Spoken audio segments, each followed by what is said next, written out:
I'm sure just about everybody has had the experience of looking at a celebrity memoir and wondering, did they actually write that? In many cases, they didn't, at least not by themselves.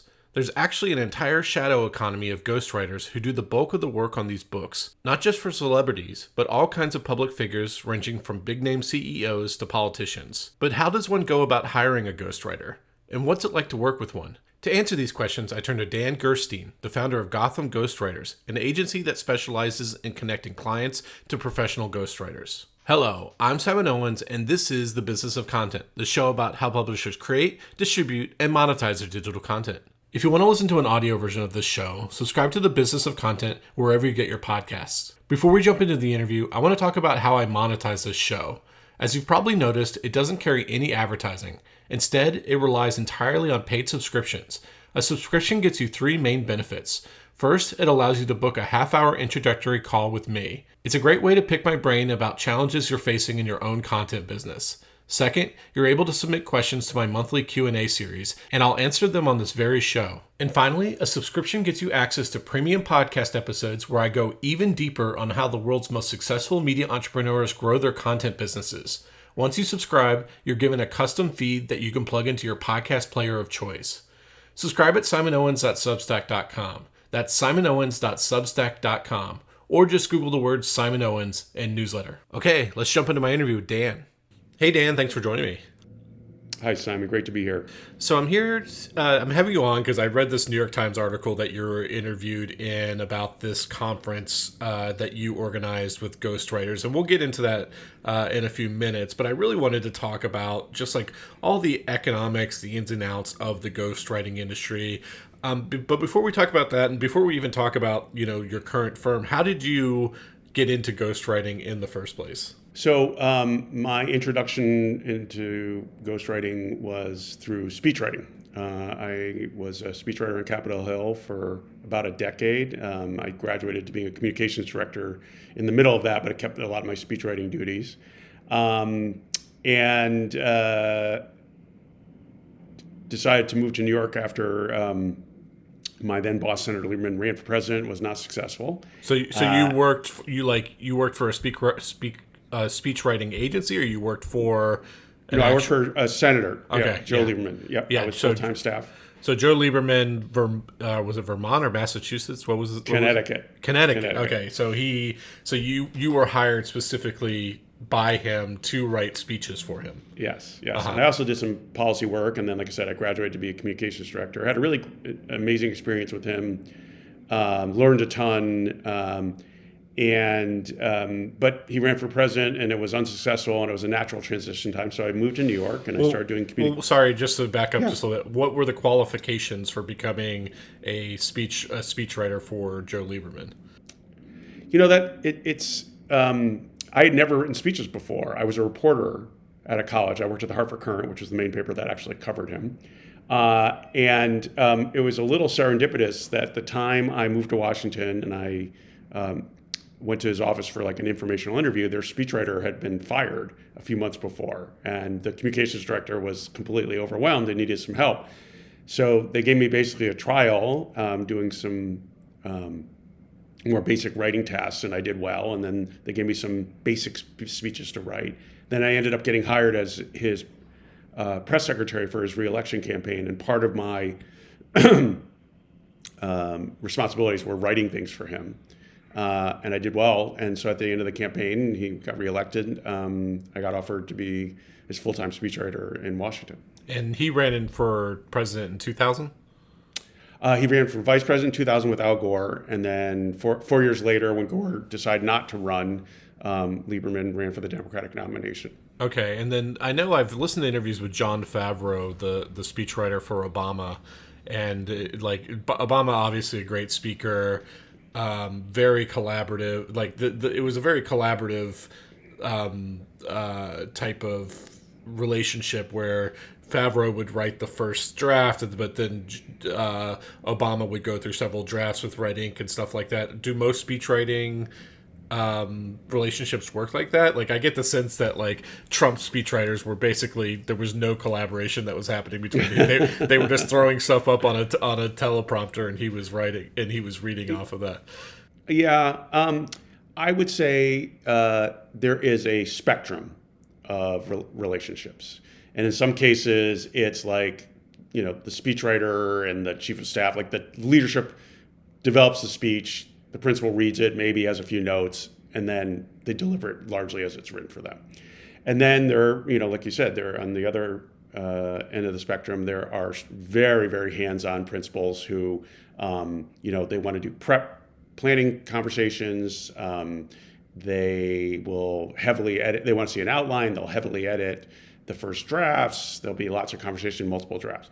I would say the more common experience is that, the higher you go up in the food chain where the stakes are higher, the principal wants to make sure that the speech really reflects their voice and drives a strategic message and all of that. And so they'll be involved.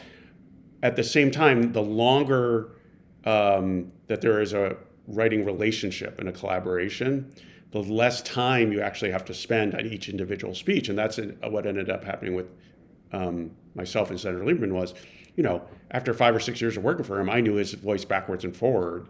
And I knew the stories he liked to tell. I knew the jokes he liked to tell. And so I didn't have to spend that much time with him. And there wasn't the heavily edited process that there may be in the beginning of the relationship. And when I first started writing for him, there was a lot of red ink spilled. So this is a precursor to what we're going to get into about the collaborations between ghostwriters and book writers. So he had a failed attempt, and then to run for president. Then you decided to move to New York. What was that decision, and what was your plan once you? I was burnt out on politics, and it was the natural time to make a transition. I kind of done what I really hoped to accomplish, sort of being in the White House. I really felt like continue to be in DC, which is largely a company town, and not really having good feelings about the company. It was probably make sense to move. And my mother grew up in New York. I had roots here. I kind of felt more at home here culturally. So it was not a hard call to make. And I ended up doing some communications consulting, mostly for issue advocacy groups. So it was politically related, but not working for candidates or elected officials. And what started happening was people who knew me as a writer would occasionally come to me in a panic and say, our boss has to give a speech, can you help us out? Or we have to write an op-ed for a major newspaper. And I just didn't really have the time or frankly the inclination to do that work anymore. So as a favor, I would just introduce them to my other writer friends. I'd say, Joe, talk to Simon, he's terrific, I think he can help you out. I enjoyed that. I'm a natural born connector. I liked helping my friends out. And so I didn't really give it much thought, but it kept happening. And after about the 20th time, it dawned on me that there was an unmet need in the marketplace and I might be able to solve that and develop a business around it. There was this clear demand for very specialized, high-level, long-form writing that PR firms and other comms firms really weren't equipped to do. And then there were all these amazing freelancers out there. The problem was there's no efficient mechanism to help demand find supply. So in most cases, people were looking for a book ghostwriter or an elite speechwriter. They would just either phone a friend or Google a ghost, and not the most efficient way to do this. And it's kind of laden with risk because you have to screen a lot of people. There's not much standardization, and particularly when hiring someone to write a book. Most of these times it's a first-time author. They don't know anything about publishing. They don't know how to evaluate a ghostwriter. So my idea was, rather than just try and hire a bunch of writers and do everything in-house with a bunch of generalists, was to move in the direction the internet was taking everything towards customization and specialization, and tap into this unorganized universe of freelancers and build and curate a network, and then be in a position to play matchmaker. Yeah, and so you've never ghostwritten an entire book. I have never ghostwritten an entire book. Oh, interesting. I would have assumed that you had. So you came in, you were a ghostwriter, but not that kind of ghostwriter. Yeah. And when I launched Gotham Ghostwriters, the old aphorism, write what you know. Well, the corollary for the business side of things is sell what you know in terms of the writing. And that's what I did. So I had not written a book, but I knew how to write speeches. I knew how to write op-eds. I knew how to write white papers. So at the early stages of Gotham Ghostwriters, I was doing that as an experiment. that's the primary deliverables and services we were offering clients. But over time, organically, more and more people came to us just for help writing books, and it was clear to me that was where the real demand was, and where we had a chance to really differentiate ourselves in the marketplace. So, 6-7 years in, that became the dominant part of our business. And also, I'm guessing if your job is being a connector and a lead generator, that's the only way you can make money, because that's the only way the projects are big enough. If someone comes to you to write an op-ed and you make that referral and the person makes like $1,000 or $2,000 on an op-ed, then gives you 10% or whatever your commission is, that's not going to generate much revenue for you. Whereas I'm guessing, and we'll get into this, the average book contract is much larger, in which case your commission, all the work that you went through to refer that work, would actually be worth it. That's exactly right.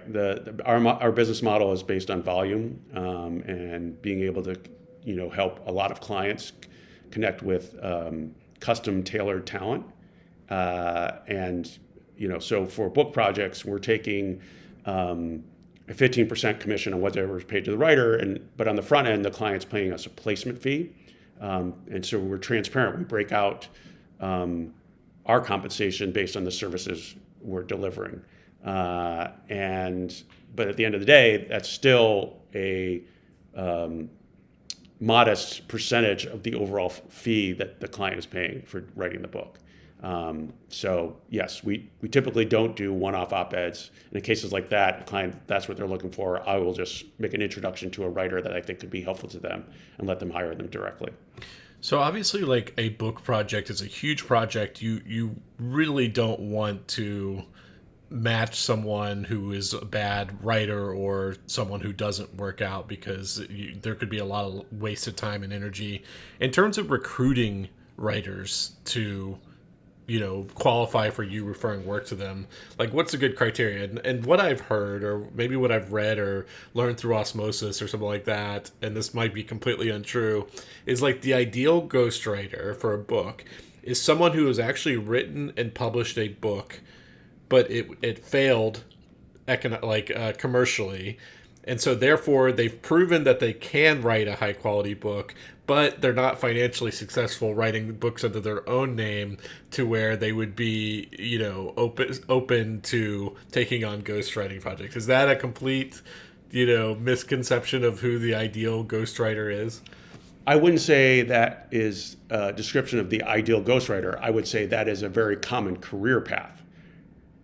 That's how a lot of people who transition from, writing their own books or being a journalist purely to adding or transitioning to being a ghostwriter, is that they find that, they have this skill and they can write at a high level, but it can't command the compensation to, basically, earn a living purely by writing under their own name. So in some cases, they'll subsidize their own work by taking on ghostwriting assignments, collaborations. In other cases, they'll recognize that they really enjoy the work of collaborations, and they make that their primary writing portfolio. So let's say you get introduced to a new potential writer to add to your roster of referrals, and you're on an initial Zoom call with them. What are the criteria that you're going to be looking for before deciding? Because your reputation is on the line for whoever you refer work to. Like, what are the criteria that you're looking for before you add someone to your roster of representation? Great question. So I would say the first thing is that they have a body of work that aligns with what our clients are really looking for. So, if their main work is as doing content marketing and, copywriting and basic newsletters, there's nothing wrong with that, and that's an in-demand skill, but that doesn't really align with our area of specialization, which is long-form sophisticated content. And then secondly is that they have an area of specialization and or expertise that will really pop with our clientele, right? So we're working with a lot of business leaders and other thought leaders, tech entrepreneurs, heads of advocacy organizations, university presidents. So having people who have worked with clients of that caliber, and then secondly, have area specialization in higher education, so that a university president will see that they understand their field and there's not that steep learning curve. That's a real advantage for the clients. And then, if we have a fair amount of clients who come from finance or run hedge funds or work at investment banks, or worked at the World Bank or some other regulatory institution. At the higher levels, they're going to want to work with a writer who has a real facility and understanding with how finance works, how banking system works. So there's not that learning curve, and they can just jump in. And then in those cases, the client will then be choosing based not on their skills or experience, because we've already vetted for that, but on the intangibles, chemistry, style, taste, what we call the click factor, which is arguably every bit as important, if not more so, than purely just, do they have the right skill set to produce a high quality book. Interesting. And so how do, what's the kind of like how do clients or customers find you? Like, I think like the idea that I have in my head and a lot of other people would have in their head is that like there's some editor at HarperCollins, they've just signed a book deal with some celebrity who might not have a proficiency in writing or the free time to do it, and then they're like, okay, we need to pair you with a ghostwriter. That's that in movies and pop culture, that's how ghostwriters are typically portrayed. Is that the natural funnel that you're working with, or is it something different? It is not. So I would say that by the time, in almost all cases, by the time a book by a public figure gets to a publishing house, there already is a collaborator attached to the project. So where that point of intersection happens is with the literary agent, right? So when the literary agent signs up, a celebrity or a politician or CEO to write a book, the agent will have usually the prime responsibility to recruit and pair a collaborator with the author. So some of our work comes from agent referrals, but to be honest with you, that's the distinct minority. In most cases, we're dealing with authors directly. They're at the very early stages of their process. Many of them are really not candidates for traditional publishing, or they recognize that some form of self-publishing is much more in their interest. And how do they find us? First, through word-of-mouth referrals. Second, through Googling, internet searches. The third is through referrals from the other writers in our network. We have a referral fee arrangement with them, so that if they're too busy or a client approaches them about a memoir and they're a science writer and they're not really equipped to write the memoir, we incent them to refer them to us as a trusted partner to help the client solve this problem. And in those cases, we'll pay a referral fee based on what we earn. So I would say those are the three main channels through which clients find us. And when it is like an individual author, is it generally understood that they are probably wealthy enough to where they're gonna front the upfront cost of hiring the author? Like, it's not like, upon payment of advance or upon securing the book contract or anything like that, like they need to make that upfront investment. I would say for our agency, that is the majority of clients, right? They recognize they need professional help. They care about the quality of the book they're going to put out in the world, and they're prepared to compensate a professional collaborator at market rates. There are definitely some that come to us and they have limited budgets. And in those cases, what we try to do is help them find professional help short of a full-on ghostwriter. So it could be a coach, it could be an editorial advisor, developmental editor to work with them once they've written the manuscript. So there's definitely ways that people who may not be the strongest or more confident writers can produce a quality book without having to invest tens of thousands of dollars to hire a ghostwriter. And that's a choice that people have to make for themselves. The other exception is in cases where the author, to kind of limit their financial liability, will hire a writer to do a proposal, which is a much less significant investment cost-wise. And then if the book sells based on that proposal, then they'll use most, if not all, of the advance to then hire the collaborator to work with them to write the full book.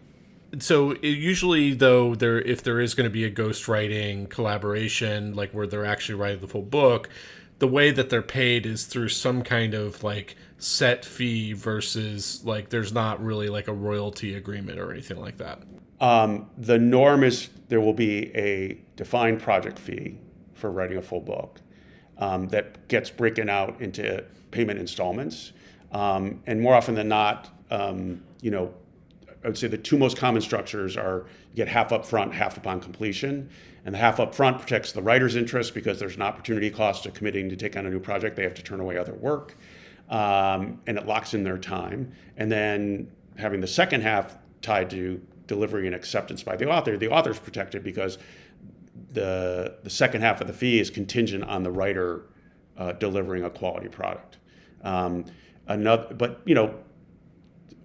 It's also not uncommon for it to be broken up into thirds. So there's some milestone in the middle that's performance-based in terms of half the chapters have been delivered in acceptance. Sometimes it's broken up into quarters.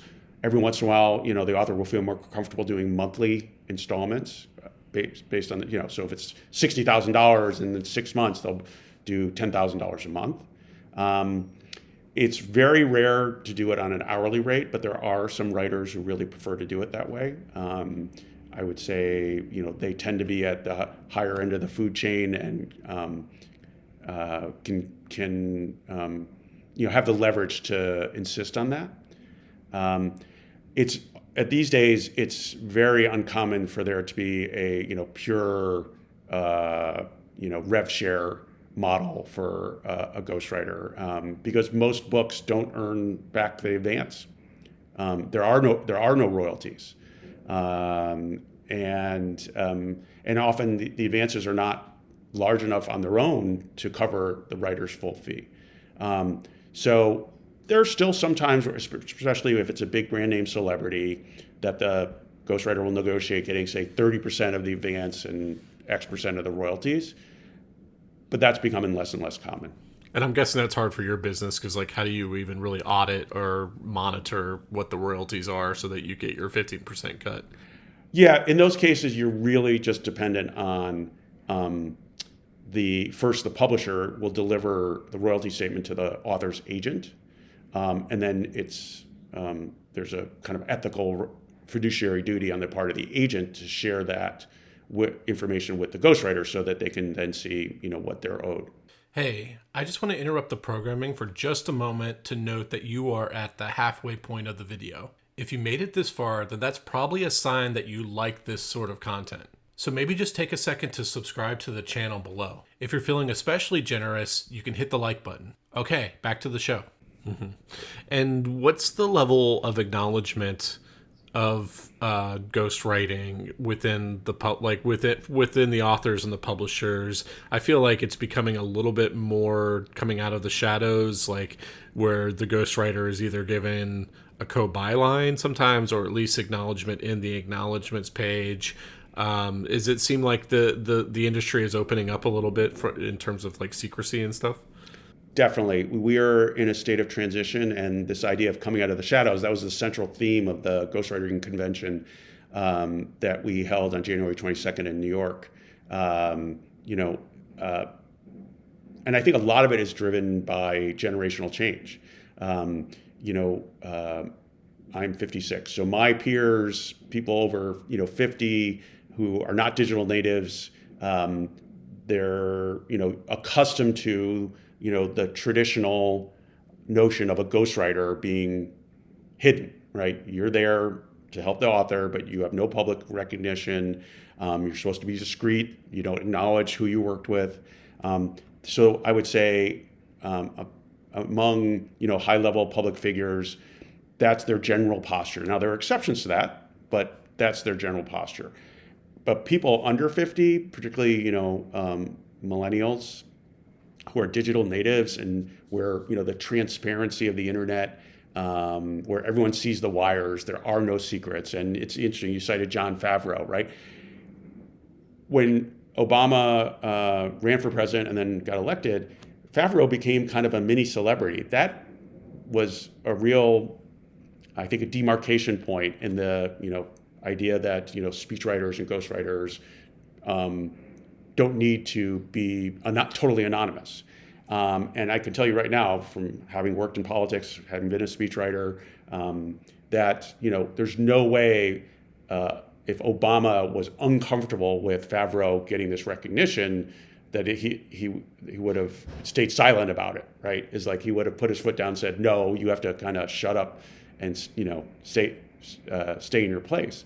And so we've seen more and more examples of authors not just acknowledging that they worked with a ghostwriter, but in a way publicly embracing them, right? So J.R. Morninger got a lot of buzz and attention when he got hired by Prince Harry to write his memoir. He was all over the news. And it's not like Prince Harry was talking about J.R. Morninger all the time, but he was also not trying to deny it or cover it up. He was very comfortable with the notion that he was working with a collaborator. Demi Moore had a memoir come out a couple of years ago, and she had engaged a very accomplished magazine writer named Ariel Levy, an author who she'd written her own books, to help her with her memoir. Not only did she publicly thank her, but I found this remarkable at the time, Ariel Levy actually did some interviews in support of the book. And 20, 30 years ago, literary agents would have lost their mind at the idea of a collaborator doing media interviews about a celebrity's book, but no one batted an eyelash with that. And I think that is a harbinger of things to come, in large part because, again, the stigma or the insecurities of the authors that they have to maintain this illusion they did it by themselves is rapidly disappearing, and I think that's all for the good because you're a consumer of pop culture like me. TV shows, they have writers' rooms. Movies, they have multiple writers credited. Pop songs, often have multiple writer credits. Storytelling is a collaborative enterprise, has been since the beginning of time, and it's just this weird thing in modern book publishing where we've had the idea of the author as auteur, and no one else helped. When we all know, if you've have any understanding of publishing, for a long time, some of these top editors at publishing houses were basically, also functioning as collaborators because they were heavily involved in the writing and rewriting of the text.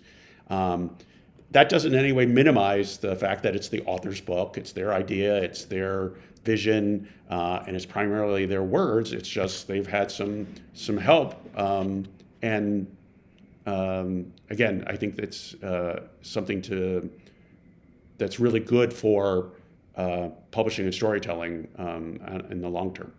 You mentioned the Prince Harry biographer. He wrote a piece for The New Yorker that went kind of viral, and he was talking about working with celebrities, and luckily his collaboration with Prince Harry ended up working out well, but he talked about that a lot of these people who get paired with ghostwriters, they're incredibly famous, they have huge egos, the relationship can be a really difficult one, and a lot of ghostwriting projects end up getting spiked before publication because those relationships don't work out.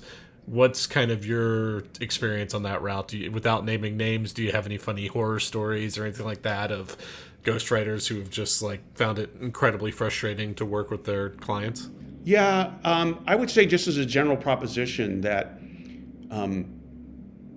there's a distinct pattern when you have an author who is not prepared to invest emotionally and forget about the financial side. Invest emotionally in the telling of the story, and put in the time. Because even if you're hiring a ghostwriter or a collaborator, for the book to really reflect the author's voice and be compelling, and give something to the reader, the author's got to be very involved in the telling of the story.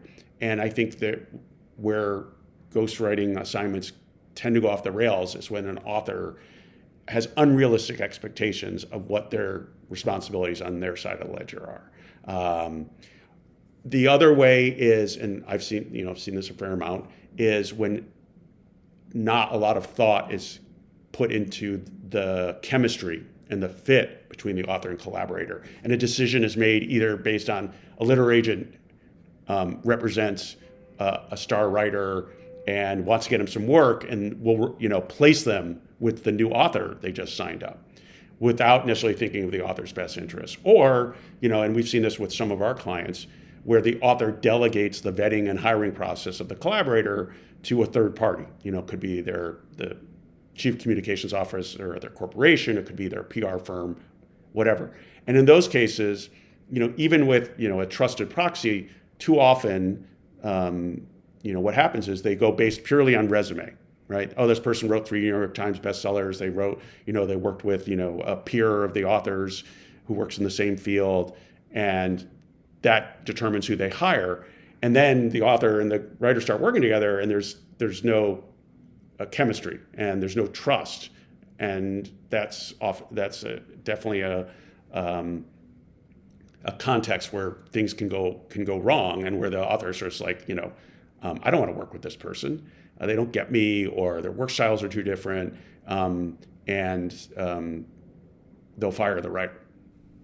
I'm suddenly reminded of the funny anecdote of Trump's ghostwriter for The Art of the Deal, that he found the collaboration sessions to be like utterly useless and getting him nowhere. So the system they finally figured out was that he would just sit in on Trump's phone calls. And so he was just like, basically he was given some line or something like that where he could actually, like, every time Trump's phone rang, he could like listen in on whatever bizarre conversation that Trump was having all day.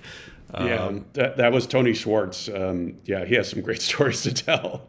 Yeah, so I don't want to get too down into the weeds because it probably differs for ghostwriter to ghostwriter, but like, is it generally just accepted that, when a ghostwriting contract is signed, the process is that the ghostwriter will schedule X number of like Zoom sessions or sit downs with the author to try to, kind of, I'm guessing first map out an outline, but then also just kind of record and gather the details and try to learn the voice that they can then incorporate into the writing? Yeah, I would say that's a pretty common baseline or template for the process. The most successful collaborators kind of walk this fine line where they have a system that they've developed that really works well for them, and they've honed it working with different authors so that it can be applied to a lot of different types of principles. But at the same time, they're flexible enough to adapt their baseline system to the work style and needs of the new author they're working with. And it can vary. There are some authors we've worked with, they prefer to speak into a tape recorder while they're working on the treadmill. Like, they're super busy, and trying to schedule interviews every week can be challenging. So their hack for that is that when they have time while they're exercising, they'll tape themselves and then send the recordings to the writer.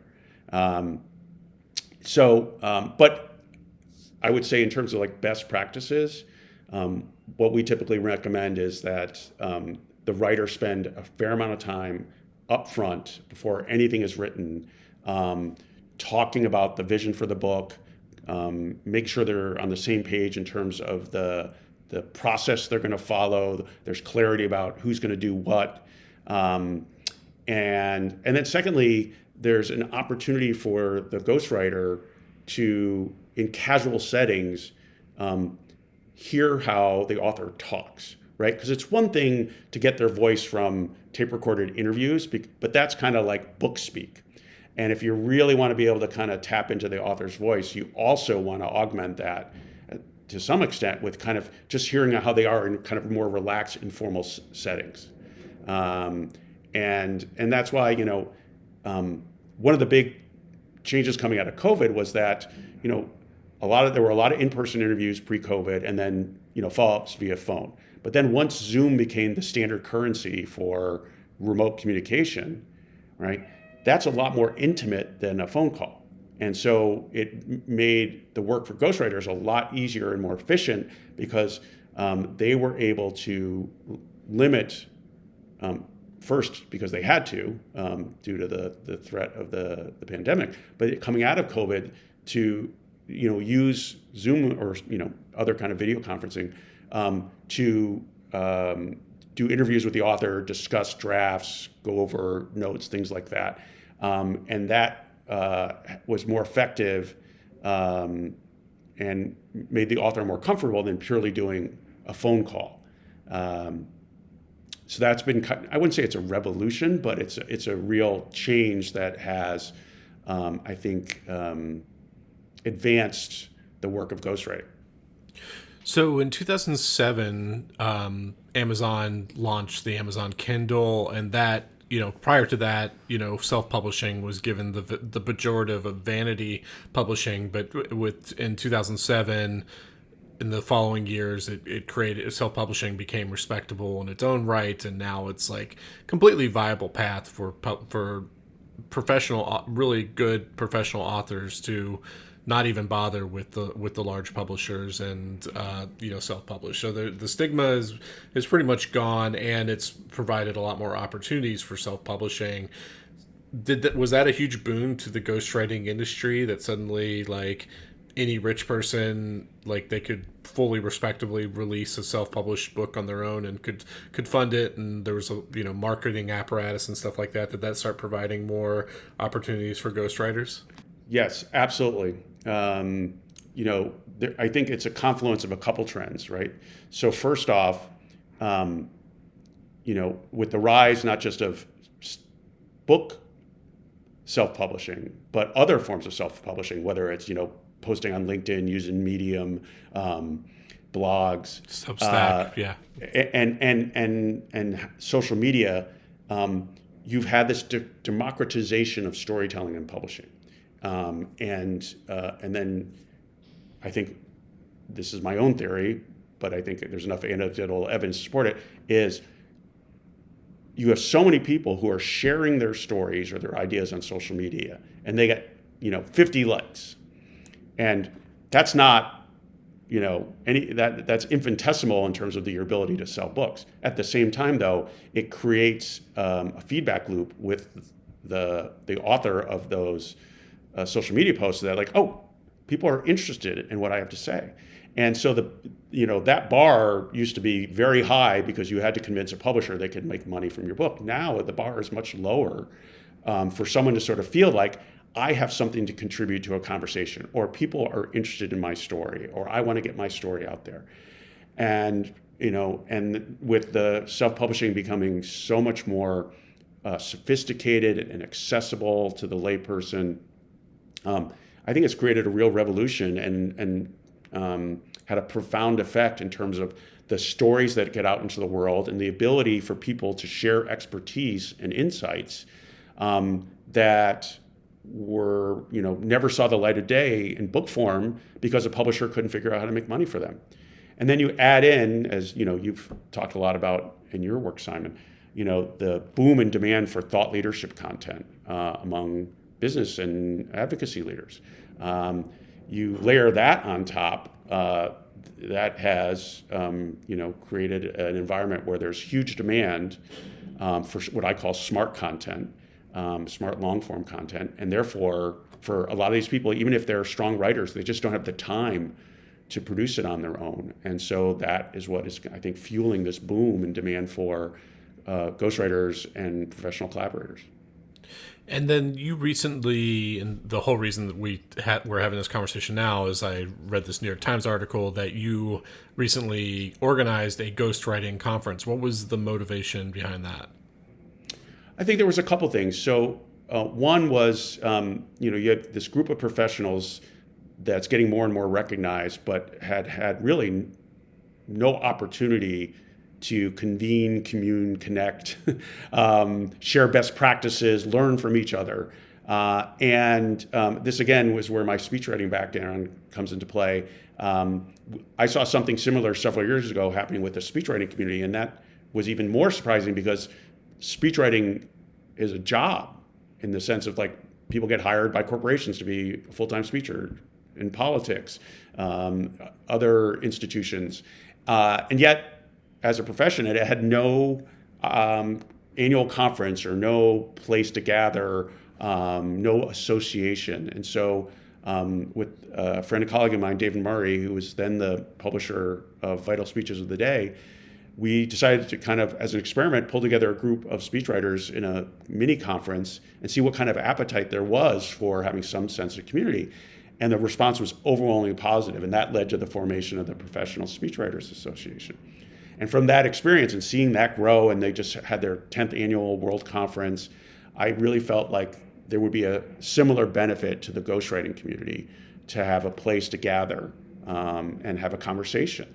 And so for this first venture, we really consciously framed it as a convention and not a conference, because we wanted them to understand this was for and about ghostwriters, right? We didn't invite a lot of agents or editors or other people who work with ghostwriters.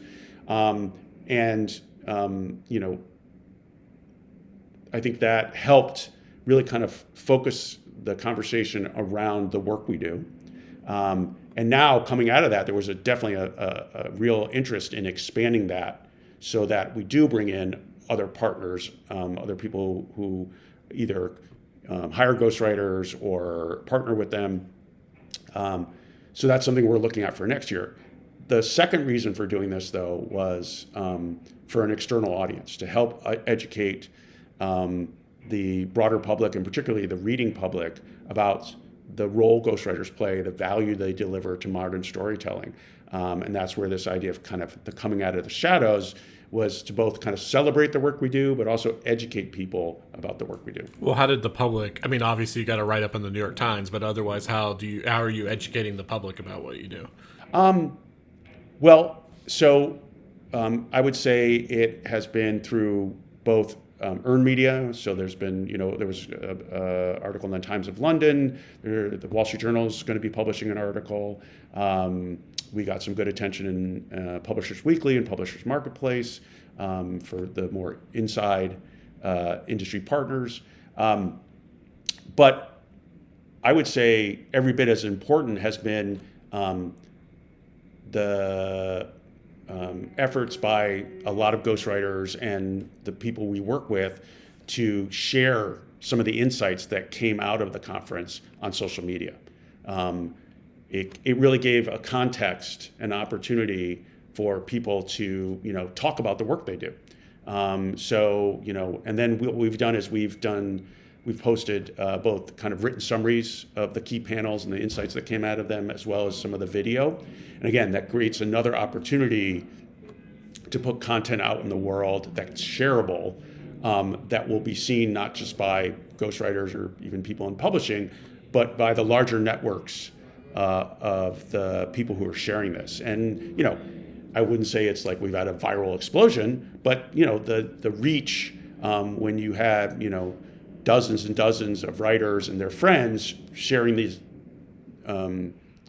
their experience, sharing the some of the summaries from the conference, it starts to have a cumulative impact that we hope to build on, not just following this conference, but in the future events. Okay, Dan, those were all the questions I have for you. Where can people find you online? GothamGhostwriters.com. And then if you want to find me on LinkedIn, I believe my handle is Dan Gerstein, NYC. Okay, this is a lot of fun. Thanks for joining me. My pleasure.